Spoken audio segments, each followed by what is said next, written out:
Champions Cup Sunday games. Yeah, it's a pretty miserable day here in New Zealand. Very rainy. Doesn't feel like summer at all. But I watched two games this weekend. I watched Connacht and Stade Francais, and I watched Wasps and Munster. The other three I've caught up on the highlights. I was planning to catch three games, but got the old boy staying with me this week and Mum. So yeah, went to pick him up from the other side of town in the morning. So there you go. There's my excuse. I spent time in the car not watching rugby. But yeah, we'll start with the first one, Ospreys and SAL. Now, I was kind of optimistic for Ospreys going into this match because apparently their record in Europe is quite poor in recent times. But in the URC, they've been alright. They've been a hard team to beat. And SAL in the Premiership have been lackluster. Very disappointing. But SAL actually put in a pretty bloody good shift. It started pretty well. Tried to Rohan Janssen van Rensburg. I swear that's not usually a tongue twister. So yeah, 7-0 early. Ospreys doing their thing when they knock over 3 when they get the chance. They're usually pretty clinical like that, but at that time it was kind of, you kick a penalty, we'll raise you a try. So yeah, SAL a 2-try lead, 14-13 after only kind of like 12-13 minutes. Was yeah, it was looking pretty hairy. SAL did seem to be pretty relentless from what I saw from the highlights. I mean, 3 tries within the first half an hour, but then none for the rest of the game. I mean, to be fair, like they were going for the maul, and Ospreys maul defense would hold, but then like Jean-Luc Dupree managed to get over. For that one after kind of going through a few phases. So yeah, it was a pretty tough day at the office for the Osprey guys. They did get a try to Luke Morgan in the second half. Reece Webb put in a real wicked pass to go wide, so it was kind of back to game on at that point. But they missed out on a bonus point. They couldn't get within 7. They had attacking chances. SAL had 2 yellow cards in this game as well, but Ospreys were able to score a grand total of 0 points, I believe, during those yellow cards. So not the best day at the office for them. Ospreys finished with 64% possession, 54% territory, but the clean breaks are 4 apiece. Tackles, SAL make 120 odd to Ospreys 60, but turnovers won 15-6 in SAL's favour. Goodness gracious me. Penalty conceded 18-5. On paper, it looks like Ospreys should have won this game, to be honest, man. Ben Curry, 17 out of 18 tackles, wins 2 turnovers. Tom Curry wins 3 turnovers. So, yeah, just seemingly on defence. Very hard team to break down. Just the 1 try. Matt Prothero finished with 158 run meters and 3 clean breaks, but he didn't go on the scoreboard. So, yeah, I mean, again, from the highlights, it's kind of hard to tell, but it just seemed like at the key moments when Ospreys needed to score, they couldn't get it done. And SAL with a kind of quick-fire 3 tries in the first half an hour. That was enough to see out the rest of the game. Ospreys are away to Racing 92 next week, hopefully wearing a different jersey because that one was pretty horrible, orange and like a greeny browny colour. Not the best. SAL are at home to Clermont, so at least they've got a chance to kind of turn their season around because, as I said, in the Premiership, it's not been the best, but they showed, at least especially at the start of the game and then defensively, what they can do. Second game, La Rochelle and Glasgow. No, it's not. That's just the order that I've got them written in my notes. Second game, Connacht and Stade Francais. I watched this one in full. It seemed like it was a bit of a disruptive one for Connacht with a few guys having to pull out late. The likes of Finlay Beelum and Mac Hansen. So not ideal prep. Very windy conditions, although from what people tell me that's kind of a given at this time of year. In Galway, some big old tackles early, kind of a story of 2 very defensive sets of play and going up against each other. Connacht did open the scoring though through Blade on 10 minutes, and Connacht scored a lot of tries. I mean, Blade, Porch, Wooten, Masterson, Kilgallen and Prendergast. It's easily a bonus point and then some, right? It's a huge shift. But at halftime, it was like 19-6. So it was kind of tight. Luke Carty just continues to impress. He didn't kick all the conversions, but man, he kicked some tough ones as well with that win from the sideline. yeah, he was like putting in passes, like having a real. Like, I don't know if I'll do a team of the week because I haven't seen enough of the games. But like obviously Dupont set the world alight the other day. Cardi was pretty bloody good at 10. Like if you were looking for a team of the week candidate, surely he would have to be up there. Tolu Latu with his discipline was looking a wee bit suspect. Just seemed a bit angry, the Aussie. So like a bit of an off the ball bump at one point. Didn't get yellow carded for it, but they did go have a look at it. Yeah, they had to check one of the Connacht tries, which was a weird. I think it was one of Cardi's passes again. It went out really wide and it travelled backwards but then bounced forward. So the ref was like, that's all good. I never thought about that before, but the commentary team was like, if it bounces forward, it's like, what's the difference between if you drop the ball and it bounces forward? Like if you drop it straight down and it bounces forward, isn't that usually a knock-on? But if you pass it and it doesn't go forward from the pass, but it still bounces forward, why is that different? I don't know.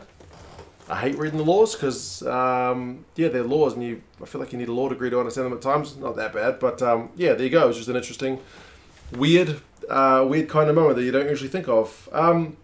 So yeah, Connacht, bonus point try. A bit of a hiding in the end. They'll be absolutely chuffed. Especially, I mean, the scrum, to be fair, to Stade Francais, the scrum was under a heap of pressure and Nico Sanchez did slot a pretty bloody nice 50-metre kick in the wind. So they had their own moments. I don't want to just kind of wax lyrical about how Connacht were good, but I mean 36-9, it's a pretty good result. So their scrum was under a heap of pressure, that has to be said. That was getting Stade Francais some pay, but then like they would miss touch and just let the pressure off, that kind of thing, just silly things like that. And towards the end of the game, like they were trying to run it out from their own 22, Stade Francais, just like they didn't care anymore, and Connacht did care and just kind of kept running at them. So yeah, they just kept running, 36-9. Interestingly also, like the Stade Francais guys, because you know how they have usually competition logo on one shoulder and it's usually top 14 or pro 14 or URC or whatever. And then for the Champions Cup, they put the Champions Cup on there. The stickers that were sticking on the Champions Cup competition logo were falling off. So like Nico Sanchez and one of the other guys had the top 14 logo. Thought I was seeing things at times. My daughter did actually come over to see what was going on with the game, my 3-year-old. She doesn't usually care about the rugby. My son will usually come over and ask, because he's a bit older. He'll ask, oh, who's that? Is that Racing 92? Is that the Crusaders? That kind of thing. My daughter took one look at Stade Francais' pink kit and was very keen. So maybe, if nothing else, she is a Stade Francais fan. We will kind of have to wait and see. But yeah, tackles, 131 Stade Francais, 94 to Connacht. But Connacht missed more, which is surprising, seeing as they made less. But turnovers won was also all Stade Francais, but they were having to defend. Penalties conceded 14-9, so Connacht conceded more. A fair few of those would have been at scrum time. Possession was 50-50, but territory 66-34. So Connacht were able to control the game pretty well. They never really looked like losing this one, eh? I mean, Stade Francais, I think all their forwards made between 7 and 10 tackles, so it was kind of a team shift in that regard. But Connacht, like all their back three, had pretty good games, like 30, 40, 50, 60, I think, run meters. Like, yeah, kind of some tries as well. So, yeah, very good result for Connacht, especially with their late disruption, like I mentioned. Connacht are away to Leicester next week, which will be an interesting one because Leicester also got a win in the opening round. And Stade Francais are home to Bristol, who didn't end up playing because their game against Scarlets got called off. Scarlets ended up forfeiting that one. So, yeah, interesting times. Next one, Wasps and Munster. I also watched this one, and boy, did I think Wasps would do better. A red card to Brad Shields in like the 24th minute probably didn't help. But remember, Munster goes into this game with a heap of debutants, either on the bench or even in the starting lineup. The back line looked bloody good, but the forward pack looked concerning in terms of not having kind of established big name players there. But at least one or two people mentioned in the comments in the preview video, trust me, our academy players are pretty good, and that proved to be the case. Munster seems to certainly have some depth there. It's a bit harder to gauge given that Wasps played more than half the game with the man down and part of the game with 2 men down.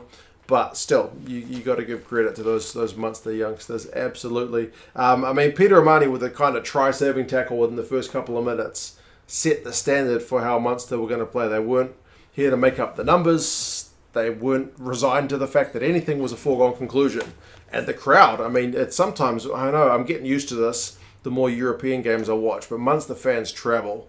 And sometimes when the referee's call would go towards Munster, it felt like a home crowd, right? They were kind of that loud. Yeah, that just seems to be a thing. Travelling support is always massive with the Munster fans. So, yeah. Carberry got the first points. Then Wasps kicked their penalty off the post. So I think there was a couple of posters in this game, to be fair, but 3-0 to Munster early. Their goal line defence to stop Brad Shields before he got red carded from close range. I think Tyke Byrne ended up getting the turnover. But yeah, defensively, they were under a bit of pressure early. Like it seemed like Wasps were a wee bit kind of confident, maybe smelling blood, the fact that Munster have had to play all these young guys. Like Wasps started pretty fast. They did get the first try of the game through Barbary as well. He was looking sharp, but he didn't last more than a half. He had to go off at half time. But yeah, he got the first one, and that one was a real nice try. Actually, started in their own half, maybe their own 22. Ended up kind of going length of the field. So yeah, good entertainment early, 7 points to 6. But then Munster's first try was also a bit of a wicked one as well. Like Keith Earls, who's just got that nous that comes with experience, He's just in the right place, right time when Murray's chip box kick thing with advantage also looks too deep, takes a wicked bounce, everyone kind of overruns it, and Keith Earls is there for a try. So Munster go in front, and they never relinquish that lead once they've had that kind of lead for the second time when it's 13-7. Frost got yellow carded for killing a ball when Munster were under kind of putting WASvMUN under heavy pressure. Like I mentioned, Brad Shields got red carded for a high tackle. I thought it was probably going to be yellow when I first saw it. One angle didn't look that bad. One angle looked bad.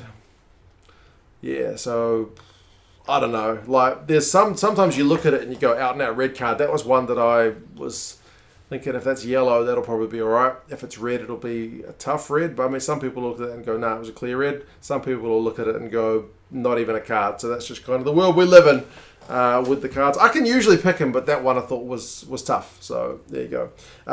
Man, that guy Patrick Campbell as well, I should mention, he got a try. He's got some wheels as well. So really pleasing. You could see how much it meant for the Munster guys when these young guys were getting over the line. It was 15-13 at that point. So it's red card and yellow card. So there's some space out there, but Munster find it. 18-7. Turnover ball, like Nizam Khan's pass just gets bobbled, and Conway pounces as well. Another guy who's got a real good game awareness.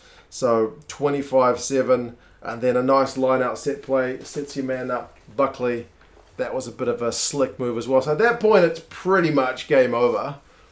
But Wasps did score their last try through Le Bourgeois on 63, which at 32-14, maybe,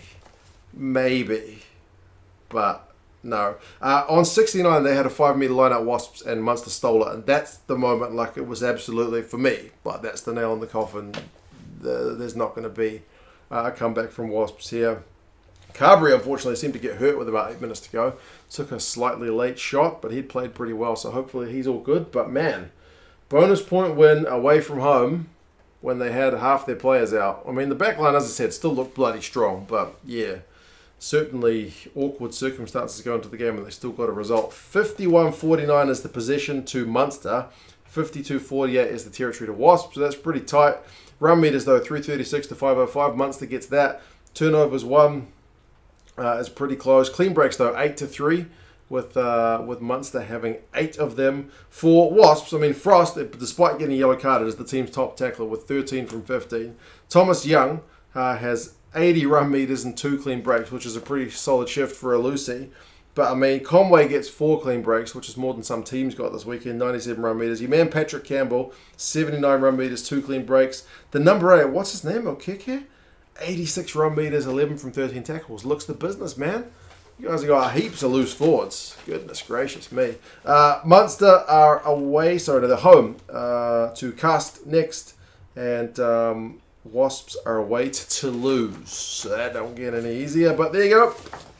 That was a fun one. Maybe not for the Wasps guys and not so much for Brad Shields. But in terms of entertainment factor, I thought that one was pretty fun. Next two games I kind of wish I'd watched because they finished tight. La Rochelle and Glasgow. Glasgow had a lead early. I only watched the highlights, but 6-0 away from home's a pretty solid start. But the first try of the game came through the forwards for La Rochelle through Wardy. And they'd had a couple of line breaks seemingly in the opening kind of few stanzas, but not able to score points. But it was the forwards that ended up getting it done. 10-6 lead at halftime for La Rochelle. But Glasgow got a try on 50 minutes through Kyle Stain. And that one was... it was a cross kick after Alexander Ferguson had gone bloody close.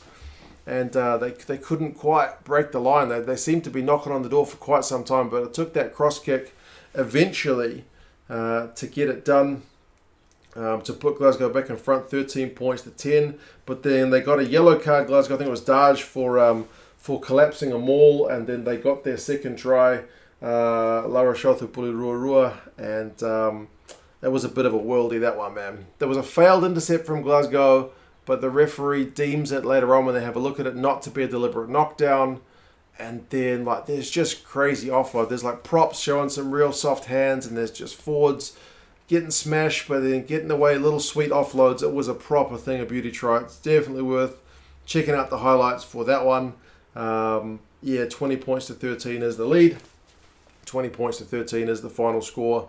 So Glasgow within 7 away from home. It's maybe not a bad result. Yeah, but they lost the turnover at the breakdown. That seemed to be a bit of an issue for them. So possession 53-47 and territory 50-50. So Glasgow just edging the possession, but it's not really enough to make a huge difference in the scheme of the game. But La Rochelle 517 run meters to 393 shows a wee bit of dominance. Clean break 6-2, likewise to La Rochelle. So they were seemingly kind of able to find those gaps. Tackles 170 to 118, so La Rochelle having to kind of defensively get that job done. Aldreet, I'm not sure if this can be right, but is registered as having 148 run meters and 17 carries. If so, that's bonkers, because that's usually what you get when your fullback gets a bunch of runs from the back and maybe an intercept try. That's huge. 17 carries, I think his next best teammate was 9. So I'll need to go back and watch more of that game. But that's huge if true. Sometimes the stats can be wrong. Boogery makes 19 out of 20 tackles, which is a good shift. Mackay, 104 run meters, pretty good from him. Darge, despite the yellow card, 14 from 16 tackles. Yeah, La Rochelle are away to Bath. They'll back themselves in that one because Bath are in pretty bad form. And Glasgow are back home, but they play Exeter, who look pretty dangerous as well. So yeah, we will kind of see. Not as many tries, but it seems like it was a pretty exciting game, again, from what limited amount I have seen. And the last one, did I say Castres? I was getting these two teams mixed up. Castres was the final game against Harlequins. I may have just mentioned La Rochelle as Castres. I feel like I did. How many minutes? We're 18 minutes and we're not going back now. It was Castres and Harlequins. Again, I'm not sure about Harlequins' jersey. That was not similar to the Ospreys one. Not one I'll be adding to the collection. Goodness me. I know they do different things with the old jersey designs when it's the European ones, but wow, that was different. There was no score until the 17th minute when Rosique, I know that's not how you pronounce his name, but that's how I think I've heard commentators say it before, which I'm pretty sure is not correct. But anyway, he scored a try, and that one was also crazy because I think there was a loose ball which the Castres guys kicked through, and then Marcus Smith under pressure gets it to Liner. Liner kicks it long, but not out, and Castres just run it back through Nkosi, and he ends up just tearing up down the sideline. Liner can't stop him, and that's that final pass which sets up the try. It was a bit of a poor one from Quins, I guess, but a good way to kind of crack open the game. 5 points to 0 lead, and then there's a maul try, which kind of, it's not really a maul try. It starts as a maul for Quins, but Liner ends up finishing it. It looks like Castres have stopped the maul, but they managed to just pop the ball out before the ref's able to make a call. And Danny Kerr tip pass to liner as he's about to get smashed. So, yeah, really good work. So 7 points to 5. So 2 kind of really good tries to start the game running, even if the game, wasn't flooded with tries. But, yeah, very good class ones. Penalties meant Castres went back in front 10 points to 7. But Dombrandt's try was a typical kind of Dombrandt try, wasn't it? Him kind of just hitting the ball at a really nice line, beating a tackler, and puts Quins back in front 17 points to 11. Castres try on 74 did make it kind of game on for the finish, but they weren't able to get it done at the end. The crowd seemed pretty unhappy about it, and maybe because the penalty count was 15-9, but it's hard to know what the deal was with that, where those penalties were being considered. You guys will have to let us know. But I mean, losing bonus point, obviously at home, that's not ideal, but for Quins, that's a heck of a result, man. Quins, more possession, 54% more territory, though, to Castres with 53%, so still pretty tight in the scheme of things. The run meters, 192 to 264, is actually kind of low. Speaks to maybe low ball in play time. Missed tackles, 19 to 7, though, so Castres maybe will be feeling, if defensively they've been a bit more solid, they might have had a better result here, especially when it's a 2-point game, or just kick that conversion from the start. I know it's from the sideline, but there you go. Rosique makes 14 from 17 tackles, wins 2 turnovers. That's a pretty good shift, plus the try that he scored. Hugh Jones, 60 run meters, has 2 clean breaks. Dombrandt wins a couple of turnovers, along with his kind of rampaging try, which you know him for. But, yeah, overall, pretty exciting weekend. Mostly kind of close games. Like, only that's 8 points, but if there'd been one more score from Ospreys, it would have been a edge of your seat one at the death. It was, I guess, for the bonus point, and then the last 2 as well. So the 2 I ended up watching were the 2 Irish teams kind of blowing out the score lines. But yeah, we'll kind of see how things go next week. Castres have got Munster away, tough, and Harlequins have got Cardiff at home. So there we go. You guys let me know your thoughts on the games. As I said, please do fill in any kind of blanks that I missed. If I referred to La Rochelle as Castres, do forgive me. That was just a slip of the tongue. But yeah, take care, guys, and I'll talk to you guys again soon. See you later.